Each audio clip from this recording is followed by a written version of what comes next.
On November 14th, a distress beacon was received from Station Hugin 4, an isolated Arctic monitoring facility buried beneath the sea ice of northern Greenland.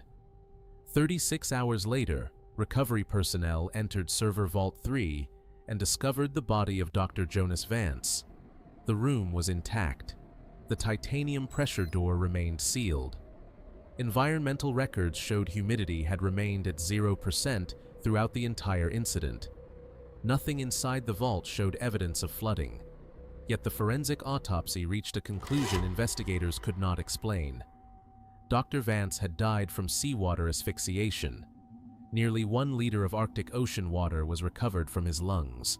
The question was never how he died. The question was how the water got there. Station Hugin 4 was built to operate where human survival was never guaranteed.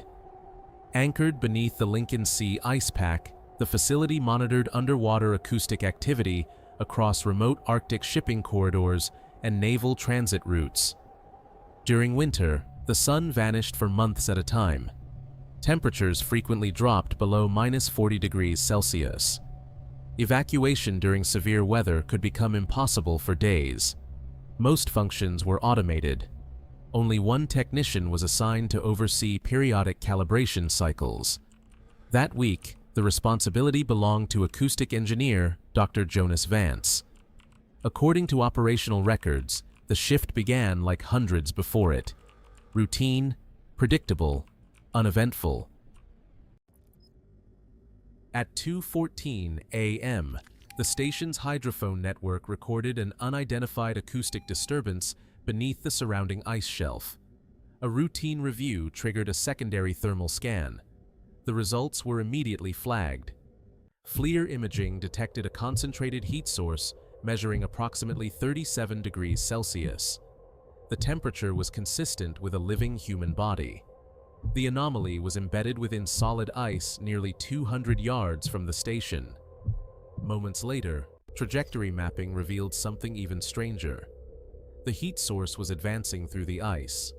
Its projected path pointed directly toward Station Hugin 4's seawater intake system. No known explanation fit the data. Dr. Vance approached the anomaly as an engineering problem. First, he tested the thermal imaging system for calibration drift and optical distortion. The diagnostics returned normal.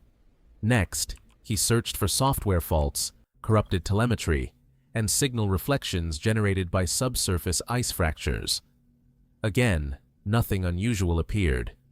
To eliminate the possibility of sensor interference, he performed a complete optical recalibration and isolated the hydrophone feed responsible for the initial alert. Every result pointed to the same conclusion. The equipment was functioning correctly. If there was an error, it was not in the station's instruments. Shortly after the recalibration completed, Vance noticed a low-frequency vibration traveling through the facility structure. The resonance measured approximately 30 Hz. At first, it seemed insignificant, more physical sensation than audible sound. Then, the vibration intensified. Metal floor grates began trembling beneath his feet. Waveform analysis revealed unusual harmonic patterns emerging from the signal. Those patterns gradually organized into recognizable speech frequencies. Vance listened to the isolated channel several times before recording an observation in the station log. The voice embedded within the signal matched his 8-year-old daughter, a child who was thousands of miles away. Biometric monitors recorded an immediate physical response. Vance's pulse accelerated rapidly, exceeding 140 beats per minute. As the resonance intensified, atmospheric systems throughout the station began registering unexplained fluctuations. The signal no longer behaved like ordinary sound. According to Vance's notes, the vibration seemed to be interacting with his body directly. Audio captured on his headset documented repeated coughing, labored breathing, and growing distress. Moments later, he reported tasting salt water. The observation made no sense. There was no seawater inside the station. yet each breath appeared increasingly difficult to control. At 2:48 a.m., Vance abandoned the possibility of a conventional equipment malfunction. Whatever was happening appeared connected to the acoustic signal itself. He immediately activated emergency containment procedures. Station lockdown was initiated. Bulkhead seals engaged throughout the facility. Vance retreated into Server Vault 3, the station's most secure environment. Once inside, he sealed the titanium pressure door and manually shut down the external air intake line. The vault had been engineered to protect sensitive equipment from moisture contamination and salt air corrosion. By every operational standard, he had isolated himself from the anomaly. For the first time that night, he believed he was safe. The vault's environmental systems quickly stabilized. Humidity registered 0%. Pressure remained normal. Oxygen levels showed no irregularities. Seated against the sealed vault door, Vance's breathing gradually slowed. The coughing episodes appeared to diminish. Minutes later, he contacted Anchorage operations through a secure communications channel.